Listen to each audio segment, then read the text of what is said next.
Hello अस्सलाम वालेकुम, कैसे हैं आप लोग? ठीक है, उम्मीद करता हूँ आप लोग खैरियत से होंगे। और आज आधा सीज़न हो जाएगा आईपीएल का, ये डे के मैच के बाद।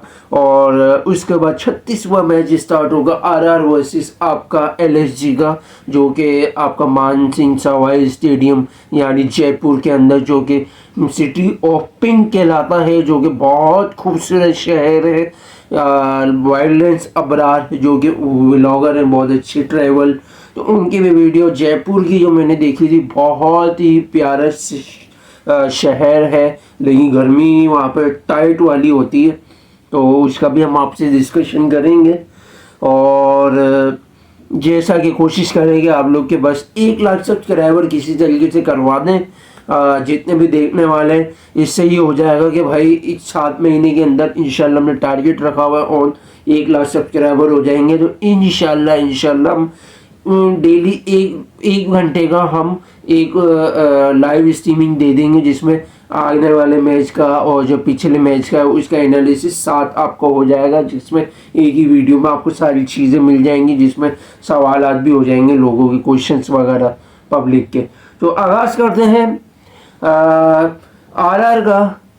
और जैसा कि 7 बजे का मैच है पाकिस्तानी टाइमिंग के हिसाब से। और जो कि जैसा कि आप देख रहे हो, पिच जो कि 28वें मैच में जो आरसीबी हुआ था राजस्थान का, और जिस तरीके से आप ये 2-3 अलग अलग आपको एंगल से दिखाया जा रहा है, और जो कि देखने में आपको लग रहा है डेड पिच है और लो बाउंस होगा। बाउंस का इतना आपका वो नहीं होगा, ज़्यादा से ज़्यादा जितनी कम बाउंस होगी उतनी स्पिनर्स को ज़्यादा एडवांटेज मिलेगी। और यहाँ पे फिंगर स्पिनर का बहुत अच्छा रोल है, रिस्ट स्पिनर यहाँ पे पिटता है बहुत, और डेड कंडीशन है। और फिंगर स्पिनर का जो ज़्यादातर जो ये वाला जो वेरिएशन होता है ना, ये जो फिंगर से जो ऐसे यूँ जो बॉल रिलीज होती है, जो बॉल ऐसे जो कटिंग जो जाती है, ये कटिंग बहुत अच्छी फेवर देती है फिंगर स्पिनर को। रिस्ट स्पिनर का ऐसा नहीं होता। रिस्ट स्पिनर या तो लेग स्पिन में या तो ऐसे यूँ करके फेंकता है तो बॉल ऐसे यूँ आती है, या तो गूगली करता है तो बॉल ऐसे थोड़ा सा छूट के ऐसे यूँ ठप्पा खाती है तो अंदर आती है, तो उसमें आराम से इजीली बैटर हिटिंग अच्छी करता है। और ग्राउंड भी छोटा है तो डायमेंशन के हिसाब से बैटर्स को थोड़ा फ़ायदा भी मिलता है रिस्ट स्पिनर के मुकाबले में। आगाज़ करते हैं। और जैसा कि पिच का मैंने आपको बता दिया कि जो कि यहाँ पे जो है वो जो टॉस जीतेगी वो कोशिश करेगी या बॉलिंग करने की, क्योंकि रीज़न ये है कि पहली इनिंग में थोड़ा सा पिच की सुस्ती होने की वजह से बैटर्स थोड़ा फंसते हैं, और जो दूसरी इनिंग है उसमें कम से कम थोड़ा बहुत बैटिंग को सपोर्टिव मिल जाती है पावर प्ले में स्पेशली। और जो मिडिल का ओवर और आपका जो डेथ ओवर है उसमें भी चेस करने वाली थोड़ा फंसती है। उसका रीज़न एवरेज जो फर्स्ट इनिंग है यहाँ की 163 के ऊपर, यानी 170 से 180 तक का टारगेट है जो कि फर्स्ट है यहाँ पे। और जो कि चेस करना थोड़ा मुश्किल भी हो जाता है, डेथ ओवर में मारना थोड़ा मुश्किल है। यहाँ पे मिडिल में स्पिनर थोड़ा फंसाना शुरू हो जाते हैं, तो यहाँ पे सिर्फ आपके पास पावर प्ले का इम्पैक्ट रह जाता है पहली इनिंग में। फिर भी पावर प्ले थोड़ा बहुत आपकी फंसी रही होती है दूसरी इनिंग के मुकाबले में। ये है कि यहाँ पर कम से कम मिडिल ऑर्डर या डेथ ओवर में थोड़ा बहुत दूसरी इनिंग के मुकाबले में एडवांटेजेस होते हैं थोड़ा बहुत फेवर में। लेकिन दूसरी इनिंग में आपका सिर्फ पावर प्ले ही आपका इम्पैक्ट रिलाई करता है कि भाई आप चीज़ को कर सकते हो या नहीं। अब ये है, ये तो मैंने आपको बता दी बॉलिंग कर सकते हैं, लेकिन कुछ टीमें यहाँ पे बैटिंग भी करते हैं। अब ये एग्जाम्पल मैं आपको दे देता हूँ कि जिसकी बॉलिंग स्ट्रॉन्ग है, जो पिच को जो सूट कर रही बॉलिंग, वो कम से कम बैटिंग लेती कोशिश करती है 170-80 तक यहाँ मार्जिन दे, ताकि इजीली आराम से फंसाया जा सके। क्योंकि पावर प्ले में फंस गए तो फिर आगे भी मजीद फंसते जाते हैं, जितना फंसते जाते हैं पिच डेट होती जाती है उतना डसता जाता है चेस करने वाली टीम। और उसके साथ आपका अगर वेदर का अगर आप देखें तो 38 डिग्री का वेदर है, और 8 बजे के समय यानी वहाँ के हिसाब से आपका 8:30 बजे यानी 38 डिग्री का वेदर हो जाएगा इजीली। यानी इसके बाद 1-1 डिग्री या 2-2 डिग्री वेदर गिरेगा, लेकिन इतना ड्यू होगा नहीं क्योंकि गर्मी बहुत सख्त है। अब आप देख लो स्टार्टिंग हो रहा है तो 38 डिग्री का वेदर, और अगर दोपहर का अगर यहाँ पे गुजरात में अगर चल रहा है स्पेशली तो दिन के टाइम 40 डिग्री वेदर है, तो यहाँ पे तो रात के टाइम 38 डिग्री है। कितना फर्क है। और इसी वजह से आप बाउंड्री का डायमेंशन अगर नज़र रखें तो स्क्वायर लेग आपको 69, स्क्वायर ऑफ 62, स्ट्रेट आपको 74, लॉन्ग ऑफ आपको 69, लॉन्ग ऑन आपको 74, स्क्वायर लेग 61, थर्ड मैन 57 और बैक का स्ट्रेट आपका 59 या 60 मीटर है। और जैसा कि आप ये ग्राउंड देख रहे हो, देखने में बहुत ही पिंक और खूबसूरत लगता है। और पहले के टाइम में यहाँ पे सिर्फ ब्लू आपका फील्ड हुआ करती थी, तो इतना असर रसूख नहीं रखता था। पिंक सिटी के जो जज होती है, जजमेंट होती है, उसमें पिंक जब से आया है राजस्थान की किट में, जब से 2017 या 18 से, और जब से ये जो फील्ड आई है पिंक, तो बहुत खूबसूरत लगता है देखने में। और आगाज करते हैं स्क्वाड के ऊपर। स्क्वाड के ऊपर आगाज करते हैं हम। सॉरी, थोड़ा बीच में रोकना पड़ गया। आधार का जो स्क्वाड है, जैसा कि आप देख रहे हैं, जायसवाल होंगे, संजू सैमसन, नीतीश राणा, चमन पराग, जुरूब जुरेल, हिटमायर, हसरंगा, आर्चर, ठीकशाना, संदीप शर्मा, तुषार देश पांडे, ये पूरा स्क्वाड है। यानी आपका पहली बैटिंग में भी रख सकते हैं ये स्क्वाड, और पहली बैटिंग गई है। और अगर जल्दी अगर विकेट गिर जाती है और एक बैटर की जगह ये इम्पैक्ट में 2 इन्होंने ऑप्शन रखे हुए, शुभम दुबे और कुमार कार्तिकिया का। तो अगर जल्दी अगर इमरजेंसी में विकेट तक गिर जाती है तो शुभम दुबे ऑप्शन है, अदरवाइज नीचे अगर देखा जाए बॉलिंग में दूसरी टीम में तो कुमार कार्तिकेय का ऑप्शन है। और अगर बॉलिंग कराने आते तो यही इस टीम के साथ साथ आपका शायद एक बैटर बैठे जिसमें जिसका आपका कह सकते हो कि हिटमायर बैठे। हिटमायर की जगह पे आपका कि कुमार कार्तिकेय भी आ सकता है। बॉलिंग अगर हो तो 6 बॉलर के साथ भी जा सकते हैं, इस तरीके से रोटेशन हो सकती है। और दूसरी बैटिंग होगी तो हिटमायर आ जाएगा इसकी जगह, कुमार कार्तिकेय की जगह।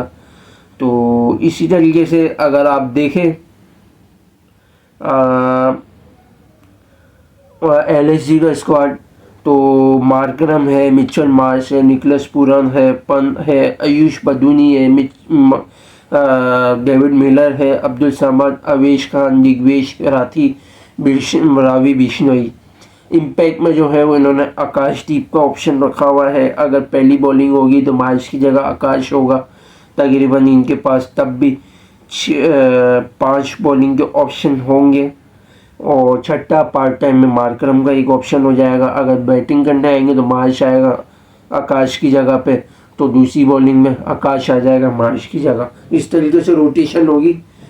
अब आ जाए आप सिनेरियोस की तरफ। तो जायसवाल और सैमसन, क्योंकि कंडीशन ऐसी है राजस्थान की, तो पहली इनिंग में आप कह सकते हो कि जायसवाल और सैमसन दोनों मिलके 60-70 वाली इनिंग दे सकते हैं। 50-60 भी आप कर लो, 50-60 भी कर लो। दूसरी इनिंग में आप कह सकते हो कि पावर प्ले का इम्पैक्ट होगा तो 50 या 60 की इनिंग होगी जो आपकी पहली इनिंग में, दूसरी इनिंग में वैसा के वैसे ही। पर ये होगा कि पहली इनिंग में प्रेशर में थोड़ा कम होंगे, रन बनाने में लगे हुए होंगे, तो इसलिए आपको ये मार्जिन दिया हुआ। दूसरी इनिंग में थोड़ा सा तेज़ खेलने के जानिब जा रहे होंगे, तो उसी वजह से मैंने ये सेम आपको रखा है मार्जिन। इसी तरीके से अगर आप आ जाओ ध्रुव जुरेल को, अगर 1 डाउन बेचते हो तो वो आपको वैसे भेजेंगे नहीं, लेकिन फ़ायदा नहीं बोलने का, तो छोड़ो आप।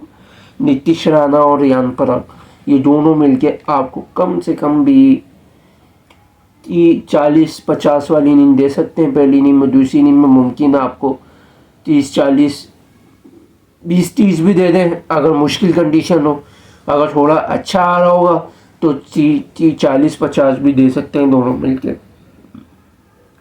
और इसी तरीके से अगर ये मैंने आपको पहली इनिंग का बताया, और दूसरी इनिंग में भी थोड़ा सा अगर आप देख लो तो कम से कम भी 10 20 30, हाँ सेम ही रख लो आप, चलो सही है। फिर ध्रुव जुरैल और हेटमायर ये दोनों मिलके आपको कम से कम, आपको हेटमायर का अगर लगाओ तो वो आपको 30 40 पहली इनिंग में, दूसरी में आपको मुमकिन है कि 35 40 आपको, या 35 या 45 50 भी आप कह सकते हो। इसी तरीके से ध्रुव जुरैल आपको 20 25 आपको भी दूसरी इनिंग में फिर 30 35 इनिंग रन की दे सकता है, क्योंकि इतना इसको मौका मिलता नहीं, जब तक ये आता तो ऊपर वाले खा चुके होते हैं। तो इसी तरीके से अगर आप देखें तो हसरंगा और आर्चर और थिरसाना ये तीनों बैटिंग कर लेते हैं, ये तीनों मिलके आपको 30 35 का मार्जिन दे सकते हैं एवरेज, या 40 भी बना सकते हैं। और इतने तक ये लोग महदूद हैं हिटिंग वगैरह में, इतना फ़ायदा नहीं है। और अगर बॉलिंग में अगर देखा जाए तो पावर प्ले में आपका आर्चर अच्छा इम्पैक्ट डाल सकता है, संदीप शर्मा भी थोड़ी बहुत अभी फॉर्म में आने लगा है थोड़ा बहुत, तो आप कह सकते हो कि संदीप रन रोकने में आपकी मदद दे सकता है दूसरी इनिंग में। पहली इनिंग में आपको मुमकिन है कि 1 विकेट आपको ये भी दे दे आर्चर, दूसरी इनिंग पहली इनिंग में 2, दूसरी में 1, तो आप समझ लोगे पहली में 3 मिला के और दूसरी में 2। और थिरसाना पावर प्ले के बाद, पावर प्ले में आप लगाओ थिरसाना को 2 ओवर तो एटलीस्ट लगाओ, कम से कम 2 आर्चर के, 2 इसके और 2 संदीप के, कम से कम भी अगर लगाओ तो थिरसाना 1 और पावर प्ले के बाद 1, तो आपको 2 विकेट आपको दे सकता है थिरसाना। पावर प्ले में पहली इनिंग में अगर देखा जाए आर्चर थिरसाना और संदीप मिलके 4 विकेट आपको दे सकते हैं, और दूसरी इनिंग में थिरसाना रन रोक सकता है या पिट भी सकता है, विकेट आपको ना भी दे। और पावर प्ले के बाद मुमकिन है 1 विकेट आपको दे थिरसाना। पावर प्ले के बाद आपके पास लगाओ आप तुषार को, पावर प्ले में मत लगाओ, क्योंकि पावर प्ले में वो पेटता है, कम से कम 15 20 रन वो खाता है, क्योंकि बॉल जिस तरीके से पटकती वो बैट्समैन को अच्छा एडवांटेज मिलता है, वो रन का उसी ओवर में फ़ायदा उठाता है। तो एक ही नुकसान होता है, तो आप कोशिश करो कि भाई इसको पावर प्ले के बाद लगाओ। आपका पहली इनिंग में मुमकिन है तुषार देशपांडे आपको 1 विकेट दे दे, और आपका हसरंगा और कुमार कार्तिकी का ऑप्शन है, तो कार्तिकी आपको 2 विकेट एटलीस्ट आपको दे सकता है, और हसरंगा आपको 1 2 विकेट दे सकता है, लेकिन पिट भी सकता है। 35 से 45 रन खा सकता है, क्योंकि रेस स्पिनर यहाँ पर पिटता है, तो फिलहाल जिस तरीके से करता है जान नहीं मारता, सिर्फ कलाई पे एग्जिस्ट करता है, तो इसको मार भी लग सकती है अच्छी खासी ठुलाई। दूसरी इनिंग में मुमकिन है कि भाई फंसा के भी रख ले तो 30 भी खा लेगा, और अगर पिटने लगे तो 50 भी खा लेगा। ये दूसरी इनिंग का आपको मैं बता रहा हूँ। तो अगर देखा जाए पहली इनिंग में, तो ये LSG को कम से कम भी 5 से 6 विकेट, ज़्यादा से ज़्यादा 7 विकेट तक ले जा सकता है LSG को। अगर थोड़ा मुश्किल अगर सिचुएशन आ रही हो LSG की, 7 विकेट ज़्यादा से ज़्यादा, यानी अच्छी कंडीशन में खेल रहा हो तो 4 से 5 विकेट आपको दे सकता है।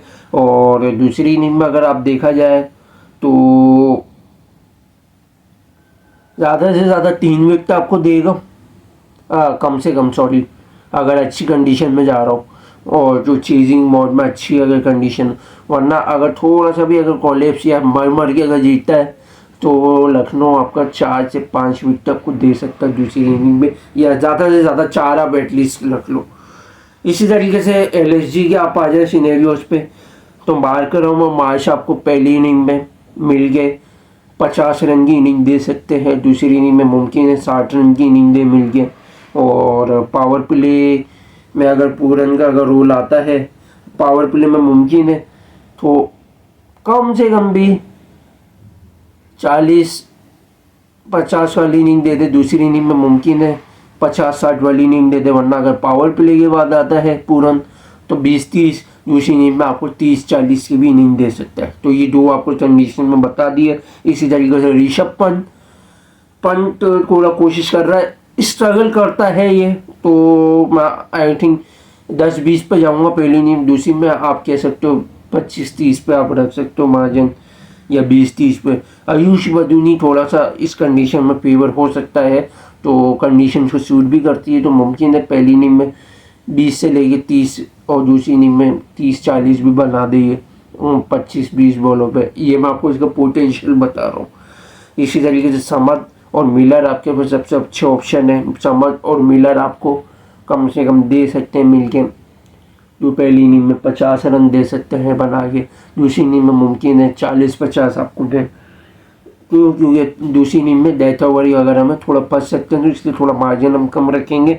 और ठाकुर भी थोड़ा एक अच्छा ऑप्शन है, पहली इनिंग में 10-15, दूसरी इनिंग में 15-20 रन आपको एक इजाफी दे सकता है बना के।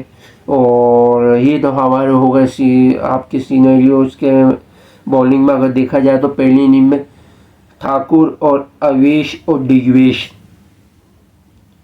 बल्कि आपके पास आकाशदीप का भी ऑप्शन है, आकाश और ठाकुर और अवेश खान, ये तीनों को आप लगा सकते हो पावर प्ले में 2-2 ओवर के हिसाब से। लेकिन जहाँ तक मैं देखता हुआ आ रहा हूँ कि अगर आकाश खेलता है तो अवेश को पावर प्ले के बाद लगाते हैं, दिग्वेश से 2 ओवर करवाते हैं। ये भी सही है, बुरा नहीं है कंडीशन। लेकिन मैं एक एक्सपेक्टेशन अगर आपसे एक बताता हूँ, अगर अवेश, आकाश और ठाकुर अगर ये तीनों मिलके अगर पावर प्ले में अच्छी इम्पैक्ट डालते हैं तो तीनों मिलके 4 विकेट आपको दे सकते हैं एटलीस्ट। और दूसरी इनिंग में आपको 2 विकेट आपको दे सकते हैं कम से कम, और पिट भी सकते हैं। और साथ में अगर पावर प्ले के बाद देखो तो दिग्वेश आपको 2 विकेट दे सकता है पहली इनिंग में, दूसरी में मुमकिन है कि 1 विकेट आपको दे, और बल्कि 3 आप एक्सपेक्ट कर सकते हो पहली इनिंग में। दूसरी में आप जो कह सकते हो बिश्नोई का आप कह सकते हो 2 आपको दे पहली इनिंग में, दूसरी में आपको 1 दे। और अगर डेथ ओवर में देखा जाए तो अवेश और आकाश तो पिटते ही हैं, और अवेश आपको पहली इनिंग में सिर्फ रन रोकने में आपको मदद दे सकता है, या डेथ ओवर में या दूसरी इनिंग में थोड़ा बहुत अगर प्रेशर हो तो उसमें भी रन रोकने में मदद दे सकता है, या तो पिट भी सकता है।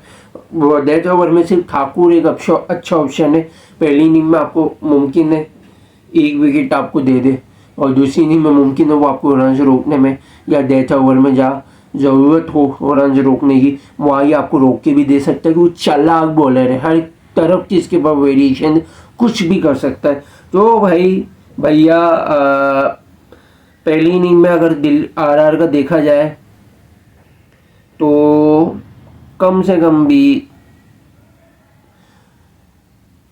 आपका 8 से लेके ऑल आउट तक कर दे सकता है, और अगर थोड़ा अच्छी कंडीशन में आरआर खेल दिया तो 6 विकेट ज़्यादा से ज़्यादा, कम से कम सॉरी, और ज़्यादा से ज़्यादा 8 से लेके 10 तक।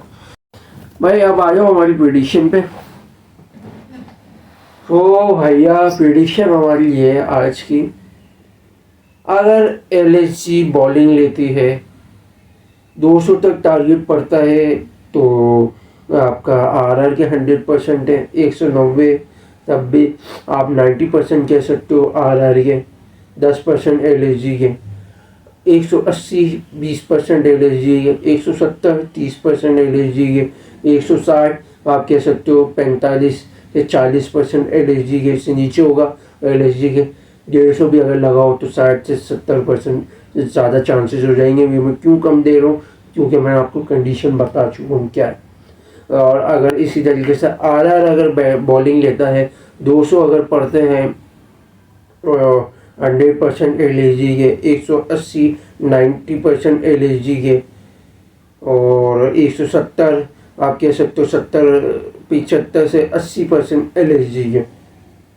और अगर आप क्या कहो 160 70% तब भी एलएसजी के हैं, 30% आरआर का चांसेस होगा। इससे नीचे मुमकिन है 50-50 में फाइटिंग स्पीड दे दे 150 में, इससे नीचे थोड़ा सा आरआर को चांस फ़ायदा मिल जाएगा। उसका रीज़न क्यों बताया मैंने, चेजिंग मोड में थोड़ा सा फंसता है राजस्थान, चेजिंग मोड में थोड़ा सा फंसता है, और एलएसजी की इस कैलिबर की बॉलिंग है कि वो फंसा सकता है आरआर को। और अगर बैटिंग में अगर देखा जाए तो एलएसजी की टॉप ऑर्डर अच्छी है, आरआर के पास ऊपर से लेकिन बी मिडिल तक अच्छे बैटर हैं, और लोअर ऑर्डर तो बिल्कुल ही ठूस है इनका।